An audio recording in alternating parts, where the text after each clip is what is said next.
नमस्कार दोस्तों, आप सभी का स्वागत है आज की इस कक्षा में। मैं कुलदीप विद्यार्थी। आज हम पहली कक्षा प्रारंभ करने जा रहे हैं। विद्यार्थी क्लासेस की इस कक्षा में आप सभी का हार्दिक स्वागत एवं अभिनंदन है।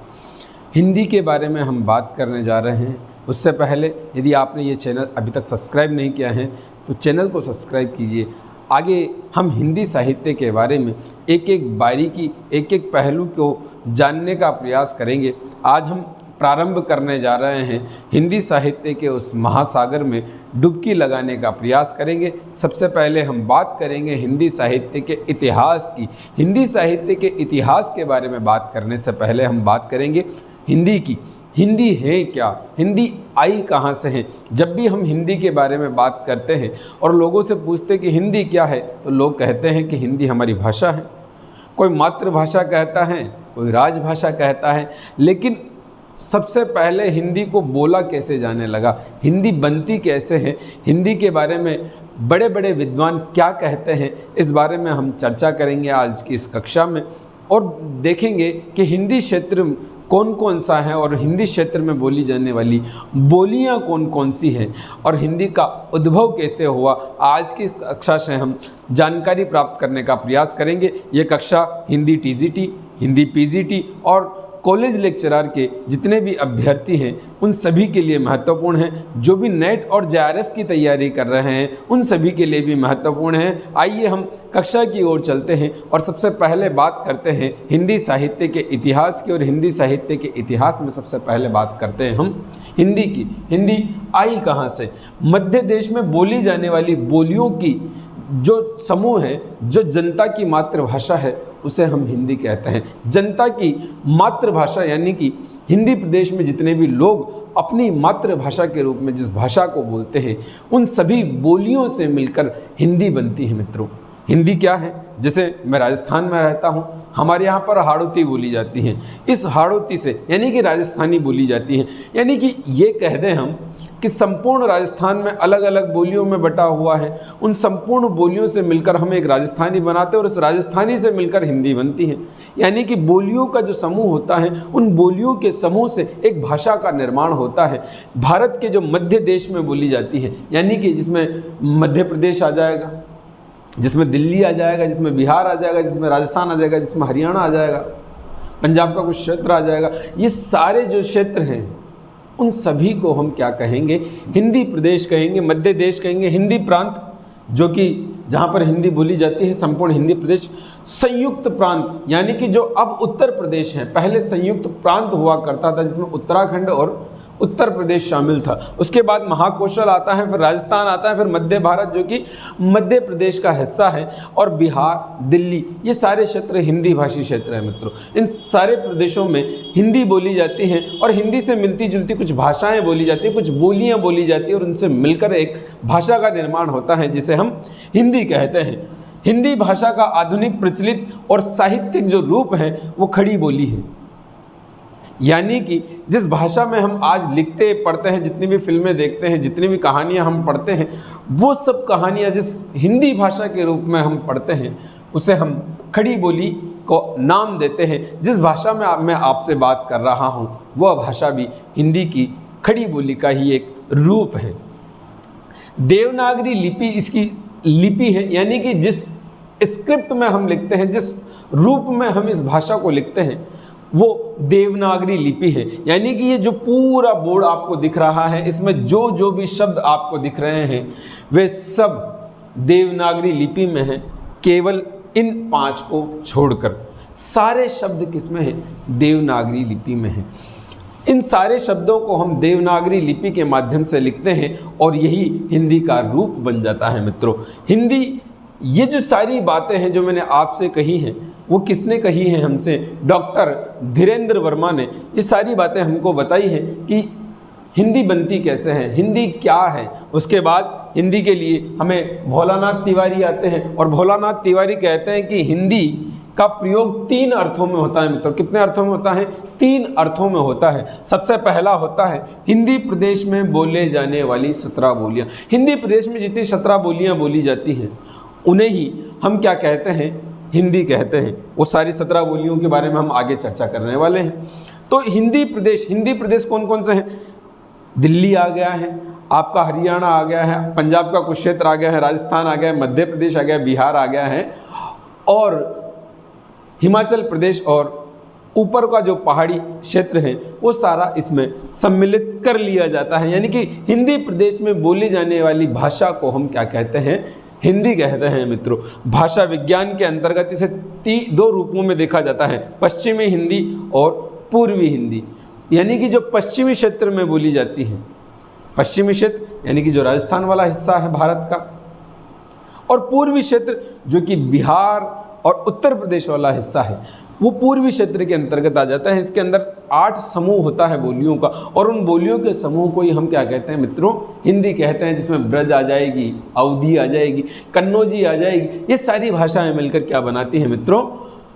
भाषा विज्ञान का जो पश्चिमी हिंदी और पूर्वी हिंदी वाला भाग है उसे कंप्लीट करती हैं, उसे संपूर्ण करती हैं, उसे पूर्ण करती हैं। साहित्यिक हिंदी और खड़ी बोली हिंदी, जो भाषा हम राजकाज में यूज़ करते हैं, जितने भी ऑफिशियल लैंग्वेज हैं, जितनी भी भाषाएं जिनमें हम काम करते हैं, हमारे अखबार छपते हैं, हमारी फिल्में बनती हैं, जिस भाषा में हम एक दूसरे से बातचीत करते हैं, जितनी भी कहानियाँ लिखने पढ़ने की जो भी हिंदी के रूप में जो भाषा है उसे हम क्या कहते हैं मित्रों?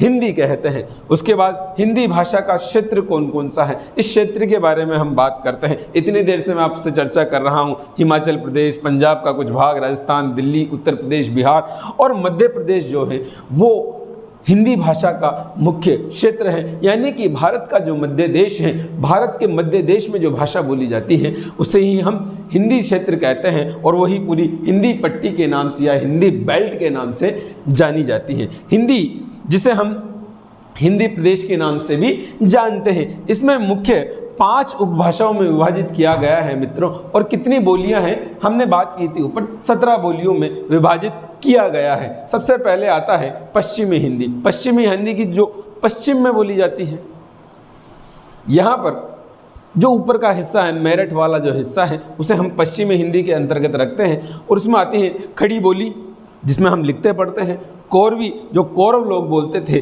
ब्रज भाषा, हरियाणवी, बुंदेली और कन्नौजी कन्नौज में बोली जाती है, और हरियाणवी हरियाणा में, बुंदेली बुंदेलखंड में बोली जाती है, और ब्रज क्षेत्र जो मथुरा उत्तर प्रदेश का हिस्सा है, आगरा वाला, उसमें ब्रज भाषा बोली जाती है। फिर आता है पूर्वी हिंदी। पूर्वी हिंदी के अंतर्गत हम लेते हैं अवधी को, बघेली को, छत्तीसगढ़ी को। 3 भाषाएं इसके अंतर्गत या 3 बोलियां इसके अंतर्गत आती हैं। अवधी, बघेली यानी कि बघेलखंड में जो बोली जाती है, जो मध्य प्रदेश और अपने उत्तर प्रदेश की सीमा पर सटा हुआ इलाका है। छत्तीसगढ़ी जो मध्य प्रदेश से छत्तीसगढ़ अड़ता है, छत्तीसगढ़िया सबसे बढ़िया कहा जाता है, वहाँ पर छत्तीसगढ़ी बोली जाती है। अवधी हमारे अयोध्या में बोली जाती है। श्री राम की भाषा भी कौन सी थी? अवधी। और हमारे बाबा तुलसी ने भी जो कहानियाँ जो चौपाइयाँ लिखी हैं वो सब किस में लिखी हैं मित्रों?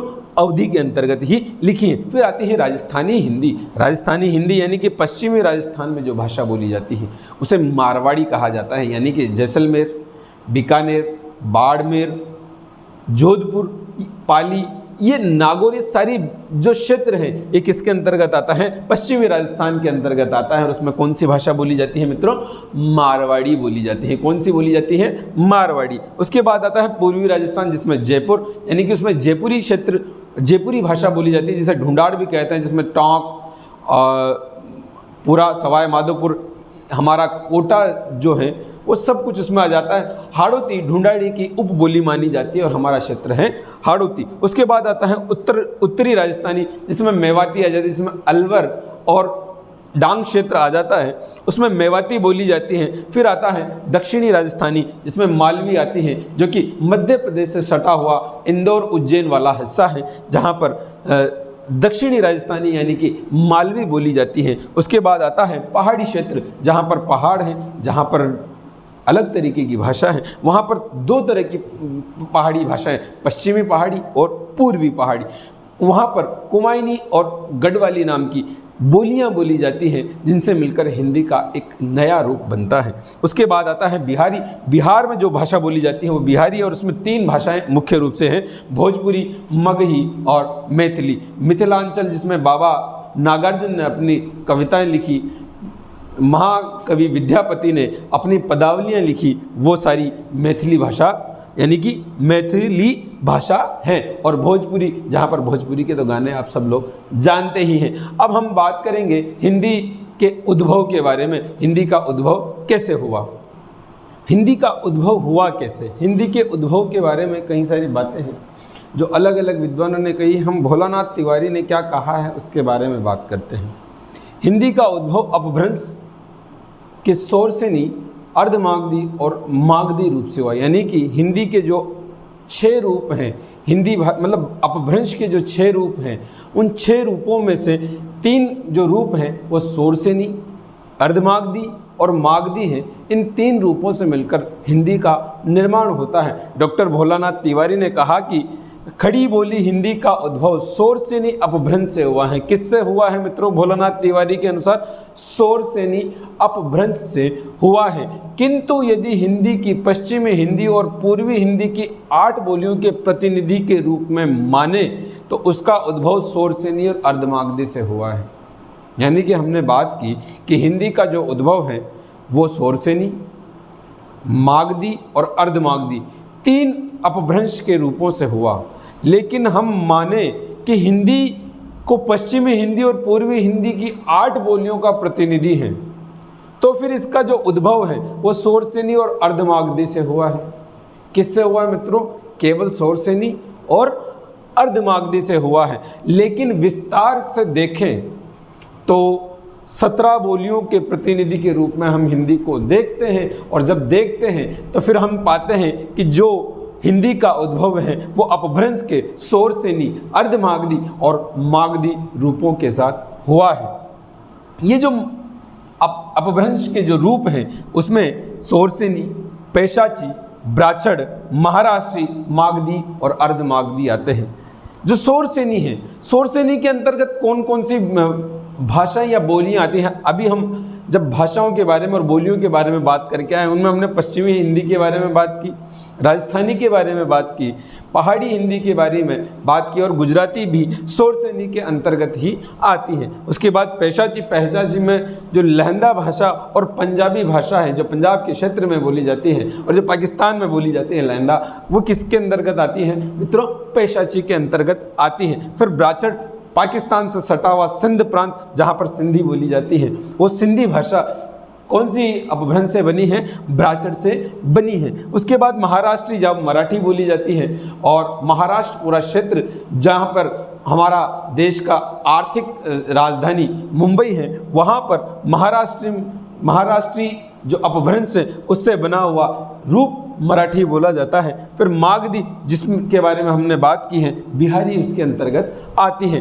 बांग्ला, उड़िया और असमिया भी मागधी के अंतर्गत ही आती है, और अर्धमागधी के अंतर्गत हम हिंदी का जो रूप पढ़कर आए हैं पूर्वी हिंदी, वो आता है। अब हम मित्रों बात करेंगे अगली कक्षा के अंदर हिंदी साहित्य की परिभाषाओं के बारे में। अलग अलग विद्वानों ने क्या क्या हिंदी की परिभाषाएं दी हैं, हम उनके बारे में अगली कक्षा में चर्चा करेंगे। तो यदि आपको ये कक्षा पसंद आई हो तो मित्रों इस चैनल को सब्सक्राइब ज़रूर करें और अगली कक्षा के लिए इंतज़ार कीजिए। तब तक के लिए नमस्कार।